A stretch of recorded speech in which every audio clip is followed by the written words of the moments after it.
আজি ৯/৬/২০২৪ বৰ্ষৰ প্ৰাতঃ মুৰলী অব্যক্ত বাপ-দাদা ৰিভাইজ ১৫/২/২০০০ চন।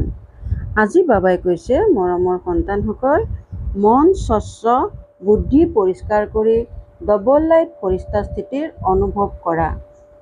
আজি বাপ-দাদাই নিজৰ স্বৰাজ্য অধিকাৰী সন্তানসকলক চাই আছে। হওক স্বৰাজ্য ব্ৰাহ্মণ জীৱনৰ জন্মসিদ্ধ অধিকাৰ।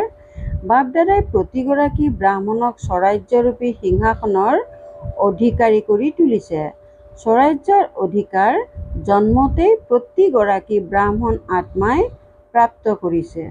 যিমানেই স্বৰাজ্যত স্থিত হৈ থাকা, সিমানেই নিজৰ লাইট আৰু মাইটৰ অনুভৱ কৰা। বাপ-দাদাই আজি প্ৰতিগৰাকী সন্তানৰ মস্তকত লাইটৰ মুকুট চাই আছে। যিমান নিজৰ ভিতৰত শক্তি ধাৰণ কৰিছে, সিমান ক্ৰমানুসৰি লাইটৰ মুকুট জিলিকে।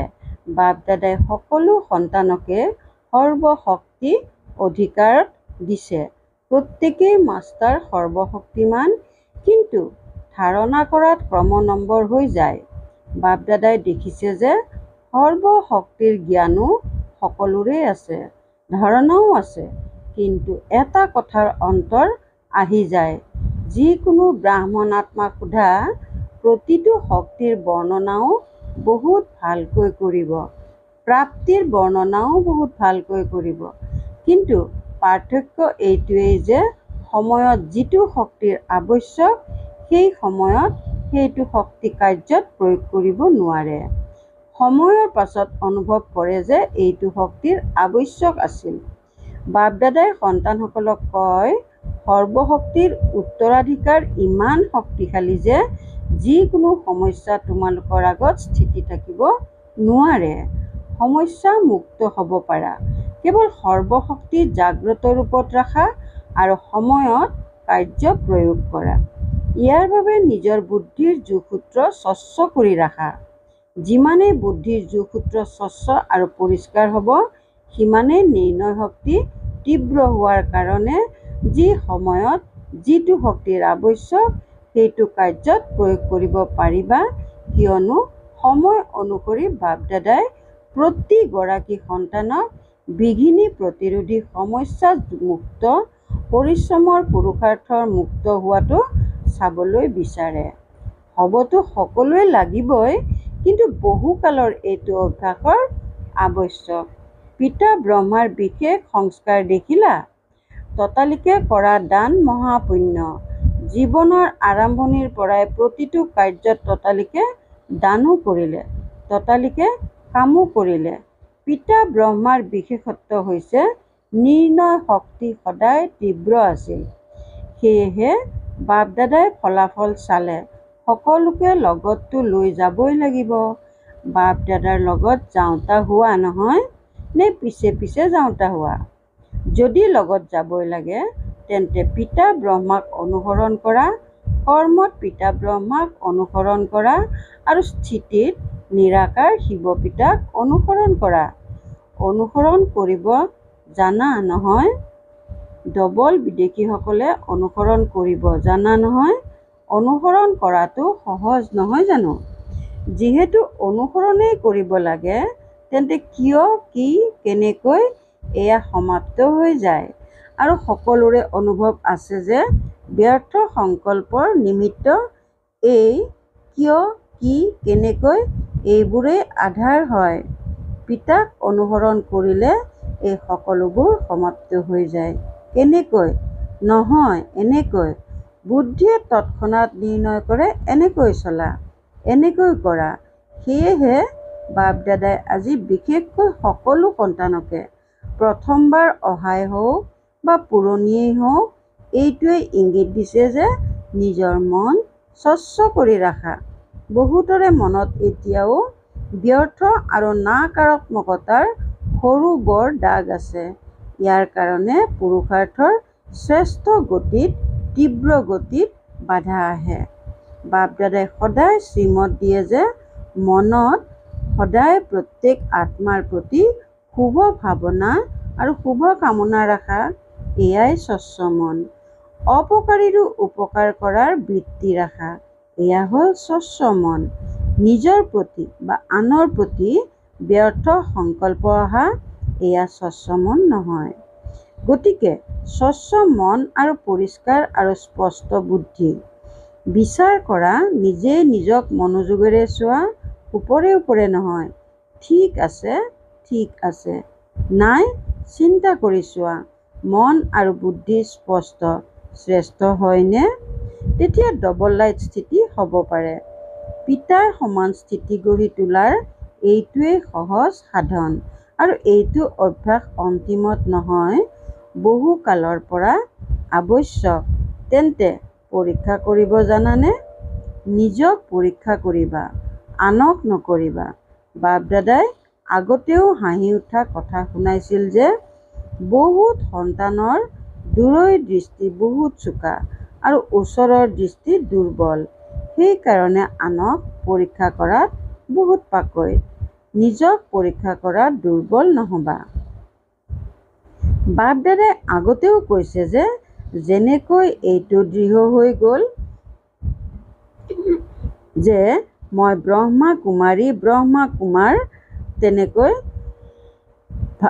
চলোতে ফুৰোতে ভাবোতে মই ব্ৰহ্মা কুমাৰী আৰু ব্ৰহ্মা কুমাৰ ব্ৰাহ্মণ আত্মা। এনেকৈ এতিয়া এইটো স্বভাৱসিদ্ধ স্মৃতি আৰু স্বভাৱ কৰি তোলা যে মই ফৰিষ্টা হওঁ। অমৃতবেলা উঠোতেই এইটো দৃঢ় কৰা যে মই ফৰিষ্টা আত্মা, শ্ৰীমত অনুসৰি তললৈ সকলোকে বাৰ্তা দিবলৈ বা শ্ৰেষ্ঠ কৰ্ম কৰিবলৈ এই সাকাৰ শৰীৰত আহিছোঁ। কাৰ্য পূৰা হ'ল আৰু নিজৰ শান্ত স্থিতিত স্থিত হৈ যোৱা, উচ্চ স্থিতিলৈ গুচি যোৱা, পৰস্পৰক ফৰিষ্টা ৰূপত চোৱা। তোমালোকৰ বৃত্তিয়ে আনকো লাহে লাহে ফৰিষ্টা কৰি তুলিব। তোমালোকৰ দৃষ্টিয়ে আনৰ ওপৰতো প্ৰভাৱ পেলাব। এইটো দৃঢ় নে যে মই ফৰিষ্টা হওঁ? ফৰিষ্টা হোৱাৰ বৰদান সকলোৱে পাইছানে? এক ছেকেণ্ডত ফৰিষ্টা, ডবল লাইট হ'ব পাৰানে?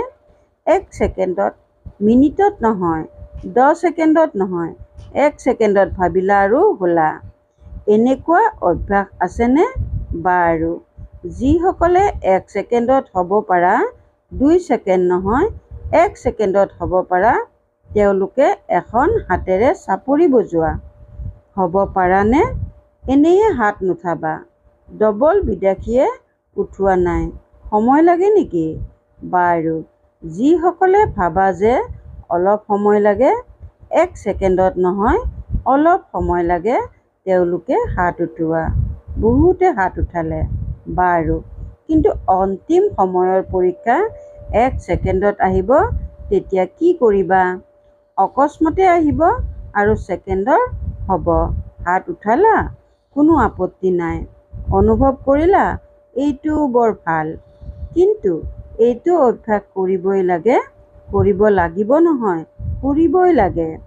এইটো অভ্যাসৰ অতি আৱশ্যক। ঠিক আছে, তথাপিও বাপ দাদাই কিছু সময় দিছে। কিমান সময় লাগিব? 2000 চনলৈ লাগিব। 21 শতিকাতো তোমালোকে প্ৰত্যাহ্বান জনাইছা, নাগাৰা বজাইছা, স্মৃতিত আছানে? প্ৰত্যাহ্বান জনাইছা, সোণালী যুগী সৃষ্টি আহিবনে? বাতাৱৰণ গঢ়ি তুলিবা। প্ৰত্যাহ্বান জনাইছা নহয়?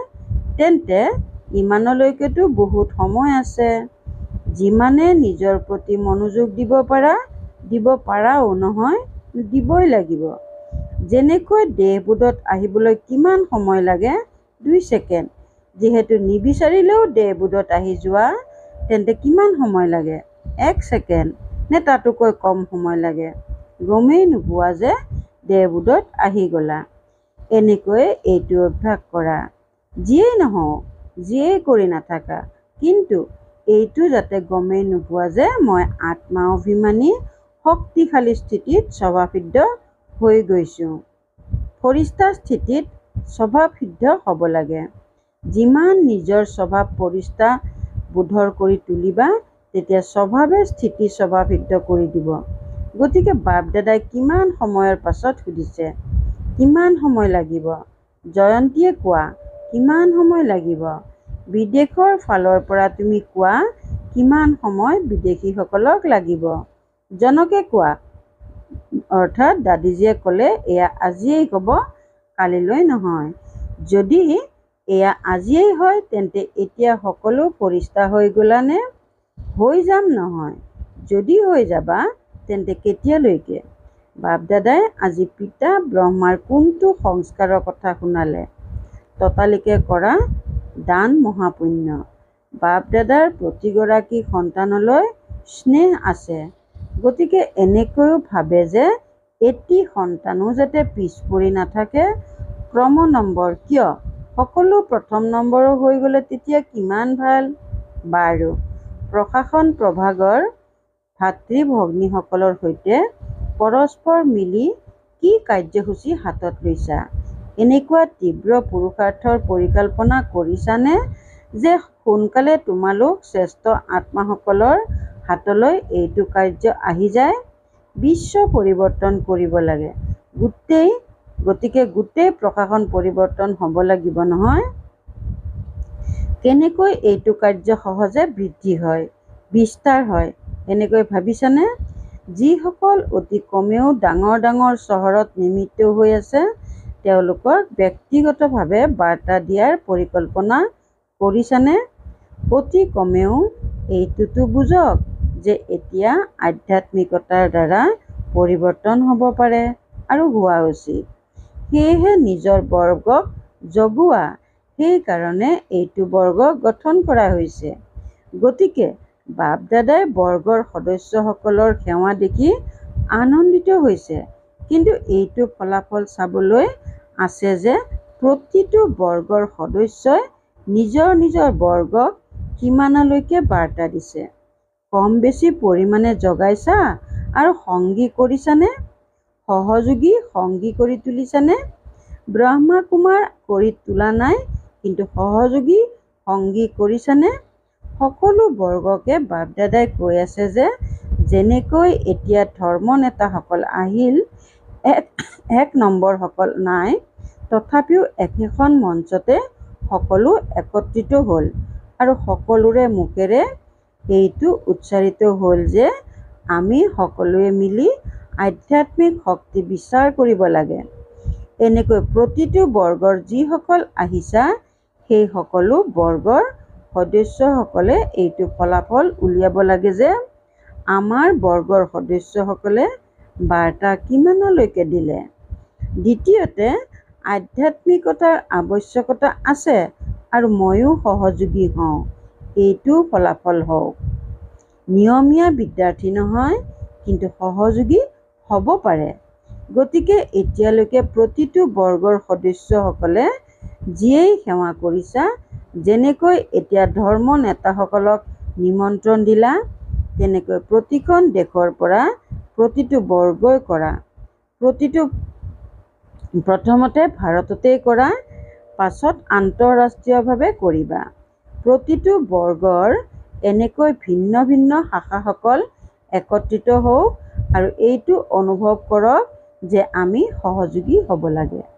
প্ৰতিটো বৰ্গৰ এইটো ফলাফল এতিয়ালৈকে কিমান ওলাইছা আৰু আগলৈ কি পৰিকল্পনা কৰিছা? কিয়নো এটা বৰ্গই যদি লক্ষ্য ৰাখি এজন এজনক সমীপত আনা, তেন্তে সকলো বৰ্গৰ যিসকল সমীপৰ সহযোগী আছে তেওঁলোক সংগঠিত হৈ ডাঙৰ সংগঠন হৈ যাব আৰু ইজনে সিজনক দেখি উৎসাহ উদ্দীপনাও জাগে। এতিয়া চহৰবোৰত ভিন্ন ভিন্ন সংখ্যাত সিঁচৰিত হৈ আছে, ভাল ভাল আছেও, কিন্তু সকলোৰে প্ৰথম সংগঠন একত্ৰিত কৰা আৰু তাৰ পাছত মধুবনত সকলোকে সমূহীয়াভাৱে সংগঠিত কৰিম। তেন্তে এনেকুৱা কিবা পৰিকল্পনা কৰিছানে? কৰিছা নিশ্চয়। বিদেশীসকলকো বাৰ্তা পঠিয়াইছিলোঁ যে বিচ্ছিন্ন হৈ থকা বহুত আছে। যদি ভাৰততো চোৱা তেতিয়া দেখিবা ভাল ভাল সহযোগী আত্মা ঠায়ে ঠায়ে ওলাইছে, কিন্তু গুপ্ত হৈ থাকি যায়। তেওঁলোকক একত্ৰিত কৰি কিবা বিশেষ কাৰ্যক্ৰম ৰাখি অনুভৱৰ লেনদেন কৰিলে তেতিয়া অন্তৰ আহি যায়, সমীপত আহি যায়। কোনোবাটো বৰ্গৰ 5 গৰাকী হ'ব, কোনোবাটো বৰ্গৰ 8 গৰাকী হ'ব, কোনোবাটোৰ 25-30 গৰাকীও হ'ব। সংগঠনত আহিলে আগবাঢ়ি যায়, উৎসাহ উদ্দীপনা বাঢ়ে। গতিকে এতিয়ালৈকে সকলো বৰ্গৰ যি সেৱা হৈছে তাৰ ফলাফল উলিয়াব লাগে। শুনিলা? সকলো বৰ্গৰ সদস্যসকলে শুনি আছা নহয়? সকলো বৰ্গৰ সদস্যসকলে, বিশেষকৈ যিসকল আজি আহিছা তেওঁলোকে হাত উঠোৱা। বহুত আছে। তেন্তে এতিয়া ফলাফল দেখুওৱা। কিমান কিমান কোন কোন আৰু কিমান শতাংশ সমীপৰ সহযোগী। আকৌ তেওঁলোকৰ বাবে ৰমণীয় কাৰ্যসূচী হাতত ল'ম। ঠিক আছে নহয়? মধুবনৰ সকল এনেই থাকিব নালাগে। এনেয়ে থাকিব বিচৰা নেকি? ব্যস্ত হৈ থাকিব বিচৰা নহয় নে ভাগৰি পৰা? মাজে মাজে 15 দিন ছুটিও দিয়া হয় আৰু দিবও লাগে। কিন্তু এটাৰ পাছত আন এটা কাৰ্যসূচী তালিকাত থাকিব লাগে। তেতিয়া উৎসাহ উদ্দীপনা থাকে। নহ'লে যেতিয়া সেৱা নাথাকে তেতিয়া দাদীয়ে এটা অভিযোগ কৰে। শুনাওনে অভিযোগটো? কয়, সকলোৱে কয় নিজৰ নিজৰ গাঁৱলৈ যাওঁ, পৰিক্ৰমা লগাবলৈ যাওঁ। সেৱাৰ কাৰণেও পৰিক্ৰমা লগাবলৈ যাওঁ আৰু সেইকাৰণে ব্যস্ত হৈ থকাটো ভাল। ব্যস্ত হৈ থাকিলে মনোমালিন্যও নহয়। আৰু চোৱা, মধুবন নিবাসীসকলৰ এটা বিশেষত্বৰ বাবে বাপ দাদাই পদম গুণ অভিনন্দন জনায়। 100 গুণ নহয়, পদম গুণ। কোনটো কথাৰ বাবে? যেতিয়াই কোনোবা আহে তেতিয়া মধুবন নিবাসীৰ এনেকুৱা সেৱাৰ নিচা লাগি যায় যে মনৰ ভিতৰত কিবা থাকিলেও লুকাই যায়, অব্যক্ত ৰূপত দেখা যায়, অক্লান্ত ৰূপত দেখা যায় আৰু মতামত লিখি যায় যে ইয়াততো প্ৰত্যেকেই ফৰিস্তা যেন লাগিছে। সেয়েহে এইটো বিশেষত্ব বহুত ভাল যে সেই সময়ত বিশেষ ইচ্ছাশক্তি আহি যায়, সেৱাৰ জেউতি চৰে। গতিকে এইখন প্ৰমাণপত্ৰটো বাপ দাদাই দিয়ে। অভিনন্দন জনোৱাৰ কথা নহয় জানো?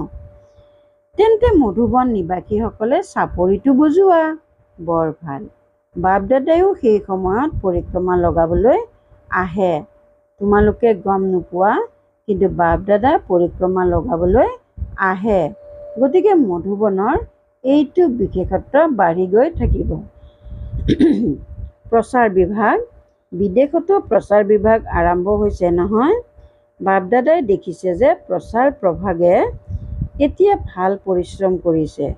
এতিয়া বাতৰি কাকতত প্ৰকাশ হ'বলৈ আৰম্ভ কৰিছে আৰু আন্তৰিকতাৰে প্ৰকাশ কৰে। গতিকে পৰিশ্ৰমৰ সকলো প্ৰাপ্ত হৈ আছে। এতিয়া আৰু বিশেষভাৱে বাতৰি কাকতত, টিভিত কোনোবাই স্থায়ীভাৱে অলপো সময় দিছে নহয়। নিতৌ চলে নহয়। গতিকে ভাল উন্নতি হৈছে। সকলোৰে শুনি ভাল অনুভৱ হয়। এনেকৈ বাতৰি কাকতত, বিশেষকৈ লাগিলে সপ্তাহতেই হওক, প্ৰতিদিনেই হওক বা দুদিনৰ মূৰে মূৰে এটুকুৰা স্থান অৰ্থাৎ প্ৰবন্ধ আদিৰ বাবে নিৰ্ধাৰিত হৈ যাওক যে এয়া আধ্যাত্মিক শক্তি বঢ়োৱাৰ সুযোগ। এনেকুৱা পুৰুষাৰ্থ কৰা। এনেও সফলতা আছেই, সংযোগো ভাল, বাঢ়ি গৈ থাকে। এতিয়া বাতৰি কাকতত কিবা চমৎকাৰ কৰি দেখুৱাব কৰিব পাৰিবানে? এইটো দলে কৰিব পাৰানে? হাত উঠোৱা। হয়, কৰিম। উৎসাহ উদ্দীপনা থাকিলে সফলতা আছেই। কিয় হ'ব নোৱাৰে? অৱশেষততো সময় আহিব যে সকলো সাধন তোমালোকৰ ফালৰ পৰা ব্যৱহাৰ হ'ব। তোমালোকক প্ৰস্তাৱ দিব, কিবা দিওঁ, সহায় লওক। এতিয়া তোমালোকে ক'বলগীয়া হয় সহযোগী হওক। পাছত তোমালোকে ক'বা আমাক সহযোগী কৰক। কেৱল এইটো কথা দৃঢ় কৰা, ফৰিস্তা, ফৰিস্তা, ফৰিস্তা। তেতিয়া দেখিবা তোমালোকৰ কাম কিমান সোনকালে হয়। পিছে পিছে ফুৰিবলগীয়া নহ'ব, কিন্তু প্ৰশ্ৰয়ৰ দৰে তেওঁলোকে নিজে পিছে পিছে আহিব। বছ, কেৱল তোমালোকৰ অৱস্থা স্থবিৰ হোৱা কাৰণে তেওঁলোকে ৰৈ আছে। সদা প্ৰস্তুত হৈ যোৱা, তেতিয়া কেৱল বুটাম টিপিবলৈ বাকী থাকিব। বছ, ভাল কৰি আছে আৰু কৰিব। চাৰিওফালৰ দেশ বিদেশৰ সাকাৰ স্বৰূপতেই হওক বা সূক্ষ্ম স্বৰূপতেই হওক, মিলন উদযাপন কৰোঁতা সকলো স্বৰাজ্য অধিকাৰী আত্মাক সদায় এইটো শ্ৰেষ্ঠ অধিকাৰক নিজৰ চলন আৰু চেহেৰাৰ দ্বাৰা প্ৰত্যক্ষ কৰোঁতা বিশেষ আত্মাসকলক সদায় বাপ-দাদাক প্ৰতিটো খোজত অনুসৰণ কৰোঁতা, সদায় মন স্বচ্ছ আৰু বুদ্ধি পৰিষ্কাৰ কৰি ৰাখোঁতা এনেকুৱা স্বতঃ তীব্ৰ পুৰুষাৰ্থী আত্মাসকলক সদায় সংগত থাকোঁতা আৰু সংগত চলোঁতা ডবল লাইট সন্তানসকলক বাপ-দাদাৰ স্নেহ সহিত স্মৰণ আৰু নমস্কাৰ। বৰদান: সাধনসমূহক নিৰ্লেপ বা উপৰম হৈ কাৰ্যত প্ৰয়োগ কৰোঁতা বেহদৰ বৈৰাগী হোৱা। সাধনসমূহক নিৰ্লেপ বা উপৰাম হৈ কাৰ্যত প্ৰয়োগ কৰোঁতা বেহদৰ বৈৰাগী হোৱা।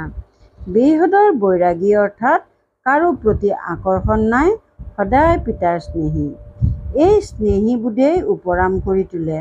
পিতাৰ স্নেহী হ'লে তেতিয়া উপৰামো হ'ব নোৱাৰে, আকৰ্ষণত আহি যাব।